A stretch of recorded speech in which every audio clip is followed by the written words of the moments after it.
જય હિન્દ મારા ખાખી નવધાવાને કેમ છો મજામાં? પેલા જય માતાજી બધાને. તમારા ગ્રાઉન્ડ પૂરું થઈ ગયું હોય તો આ વિડીયો તમારે જ જોવાનો. જેના ગ્રાઉન્ડ તમારા મિત્રને બાકી હોય એના ખાલી વિડીયો મોકલી દો, થોડી હેલ્પફુલ થઈ જશે. જોવો ખાલી ઘણા યોદ્ધાઓ એમ કે સર રણુભાઈ અમારે સ્ટાર્ટિંગ કઈ રીતના કરવું, અમે હાવ નવા છીએ, અમારે સ્ટાર્ટિંગ કઈ રીતના કરવું એ અમને કયો. મેં એક વિડીયો ઓલરેડી આવો બનાવ્યો હતો, પણ એમાં એ રીતના મને ઘણા મેસેજ આવ્યા હતા, રણુભાઈ એકવાર સ્ટાર્ટિંગ કઈ રીતના કરવું એ અમને સમજાવો અને ઊભું કઈ રીતના રહેવું. હવે જો તમે જોવો ખાલી. હવે તમે જો આ ગ્રાઉન્ડમાં ગયા, ગ્રાઉન્ડમાં જાઓ ને તમને પેલા અહીં બેહાડ છે. રેડી? ઓલો આગલો વિડીયો તમે જોઈ લેજો, બધી બીજી આ બહારની મેં માહિતી આપી છે. આમાં હું ડાયરેક્ટ તમને અહીંયા જ કહું, બેહાડ્યા તમને અહીંયા બેહાડ્યા, અહીં કેમેરો, અહીં તમને ડાયરેક્ટ અંદર જવાનું થાય. અહીં અંદર તમે ગયા, અહીં લાઈનો કરે, ઘણી જગ્યાએ 4 લાઈનો કરે છે અને ઘણી જગ્યાએ 2 લાઈનો કરે છે. ટૂંકમાં 200 છોકરા હોય, 200 છોકરાની લાઈન એવું કરે ને એટલે પહેલી લાઈનનો છોકરો જે નીકળ્યો ને આમ દોડતો નીકળે, અહીંયા પોગે ત્યારે છેલ્લો છોકરો અહીં નીકળે. જે છેલ્લે હોય ને આ પહેલો છોકરો અહીંયા પહોંચે ને ત્યારે છેલ્લો છોકરો અહીં પોગે. પણ એક વાત યાદ રાખવાની, ટાઈમિંગ તમારા સેન્સર પટાવે છે 2. આની માથે પગ દો ને, આનામાં પગ પડી જ જશે, તમારે ટેન્શન નથી લેવાનું. પગ તમારો નહીં પાડવો હોય તો પડી જ જશે માથે. એટલે ઘણા એમ કે સરોનભાઈ પગ ન પડે તો પગ પડે જ તે, એવડી મોટી ફલાંગ ન લાગે કાંઈ. પગ પડે ત્યારે ટેન્શન નથી લેવાનું.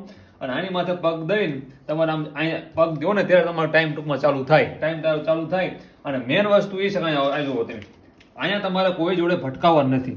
અહીંયા તમે જો મોસ્ટ ઓફ બધા જોઈને બાજુમાં દોડશે. આ રિંગ જે રહી ને રિંગની બાજુમાં દોડશે. આપણે કઈ રીતના કરવાનું છે, માની લો તમે અહીં દોડતા થયા, તમારે ઓછી મિનિટમાં થતું હોય, માની લો તમારે થોડીક ટાઈમિંગ 22-23 પૂરું થતું હોય તો તમારે જો આ બાજુ દોડવાનું છે. જો આ બાજુ તમારે દોડવાનું છે, કાંઈ વાંધો નહીં, તમને આરામથી થઈ જશે. હું તમને કહું છું આરામથી આ બાજુ થઈ જશે. પણ જો તમે કટ ટુ કટ ટાઈમમાં આવો, તમારે જો આ રીતના દોડવાનું છે. માની લો અહીં તમે વેટા આ સેન્સર પટો, હવે અહીં બધા કોર બાજુમાં દોડે છે, તમારે 2-3 રાઉન્ડ થશે ને એટલે પછી બધા હા હળવા પડી જશે. પછી અહીં બધે આ જે આ કોર્નર હોય ને બધે જગ્યા મળશે દોડવાની. એટલે તમારે રહ્યું ને ઘડી કાંઈ દોડવાનું, પાછું પબ્લિક આવી જાય, પાછું આમાં ઓવરટેક કરવાની, પાછું અહીં દોડ્યા, પાછું ઓવરટેક કરવાની, પાછું ઓવરટેક કરીને આ રીતના કરતું દોડવાનું છે. તો જ તમે ખેંચી શકશો. બાકી કોકની માઇન્ડ તમે રહી જશો તો પછી હાવ તમારું ઓલું થોડુંક સ્પીડ હોય ને એ તમારી ઘટી જાય. એટલે તમારે રહ્યું ને ખાસ ધ્યાન રાખવાની છે કે તમારે રહ્યું ને. અને બીજા નંબરમાં એ પણ કે કોઈને ભટકાતા નહીં. તમારે કોઈને ભટકાવવાનું અને સામાવાનું આપણે ધ્યાન રાખવાનું છે. ઓલો માની લો તમે અહીં દોડો છો, અહીંયા આગળ વાળો એને એમ થાય લે હું ઓવરટેક કરું, તમને એવું થાય હું ઓવરટેક કરું, 2 ગાડીઓ ભટકાય મોરે નથી દેવાની. ખાસ ધ્યાન રાખવાની છે. રેડી? એટલે આ રીતના કરવાનું. આ રીતના તમે 12 રાઉન્ડ મારી દો ને, 12 રાઉન્ડ ઘણી 13 હોય, ઘણી 12 હોય, 12 મારી દીધા, 12 કમ્પ્લીટ પૂરા થઈ ગયા. એટલે 12 પૂરા થયા સીધો છેલ્લો રાઉન્ડ તમે અહીં સીધા તમારે અહીં 2 વાર રહેશે.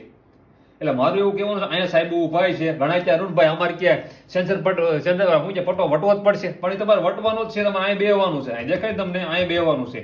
હવે અહીંયા તમે 12 રાઉન્ડ માર્યા કમ્પ્લીટ 12, અને રીંગું તમારે ડાબી સાઈડ નાખવાની છે.